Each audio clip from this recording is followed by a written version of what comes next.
So our lives, first of all, are affected by what we know. Second, our lives are affected by how we feel. Third, our lives are affected by what we do.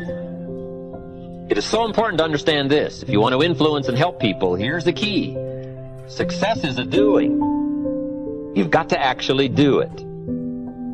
Activity is high priority in the life process to try to get maximum benefit out of what we have available. Activity. Now, here's an important question. What is your philosophy about activity? What about hard work? What about long hours?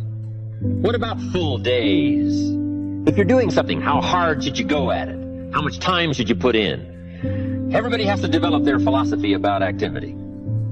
Just by way of review, let me quote you. Old Testament says, 6 days activity, 1 day rest. That's called philosophy of ratio of activity. What is a good ratio of rest and activity? Old Testament says 6 days of one, 1 day of the other. You say, well, that's kind of old and outmoded. Well, maybe it is. I don't know. Maybe that's too old a philosophy. The old 6-1. I don't know. Who knows? Now, we've got it down to 5 and 2. Maybe 5 and 2 is okay. I don't know. If God would have thought of 5 and 2, he might have made it 5 and 2. You can't think of everything when you're putting one of these together, I guess. Who knows? But we've all got to have a philosophy about activity. Because your philosophy of activity will affect the rest of your life. Not to think so is naive. I've got a good clue on rest. Make rest a necessity, not an objective. The reason for life is enterprise. The reason for life is productivity.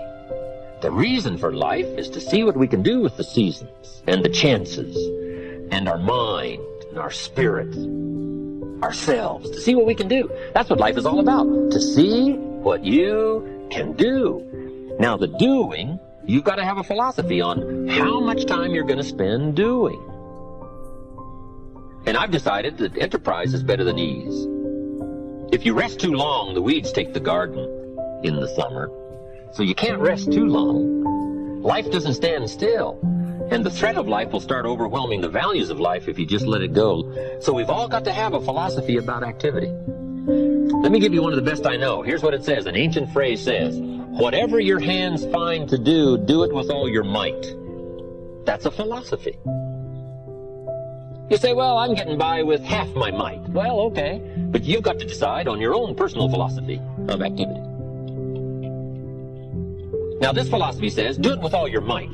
Do you think there's any value or virtue in that? Well, I don't know. You've got to decide. You've got to weigh this out, right? You've got to evaluate it for yourself and put it on your own mental scales, and you've got to come up with your own answers. How hard should you work?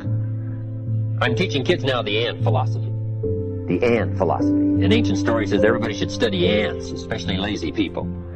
The ant philosophy. Let me give it to you. It's very brief. Number 1, ants never quit.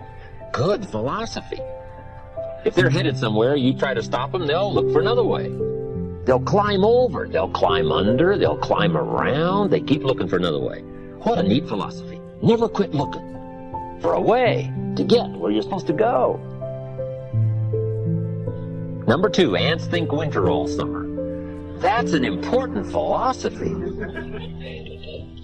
You can't be so naive as to think summer all summer. You say, well, isn't it nice? You can't think nice when it's nice. We will call you naive. An ancient story says, don't build your house on the sand in the summer. Why would we be given that advice? Because it's easy to build your house on the sand in the summer, but you must not be so disillusioned. So ants are smart. They think winter all summer. In the summer, you got to think storm. You got to think rock. You can't think sand and sun.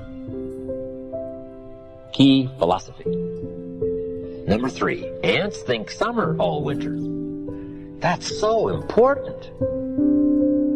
I'm sure all winter long ants say, this won't last long, we'll soon be out here. What a neat philosophy, what a neat attitude. This won't last long, we'll soon be out of here. First warm day, the ants are out. First warm day, they're out. Now, if it turns cold again, they'll dive back down. But first warm day, they're out. They can't wait to get out.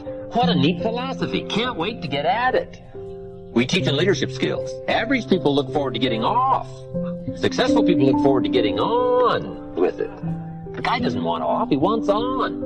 And that's what starts to transform his life into the doing, into the activity. Now, here's the last of the ant philosophy. How much will an ant gather during the summer to prepare for the winter? Answer, all he possibly can. What an incredible philosophy, the all you possibly can philosophy. How much should you do? You got to come up with a philosophy of how much should you do. We're all governed by our thinking, our evaluation, what we've decided and how we feel, and this is a big question. What should you do? Shelf gave me the best answer when I was 25 years old. Here's what he said. Do all you can. How many books should you read in the next 6 months? As many as you can fit in to your schedule. Because the book you miss won't help. What if a guy missed the book, Think and Grow Rich? The guy's 40 and poor and he missed the book. He lived in the right country, but he missed the book. He was a nice guy, but he missed the book.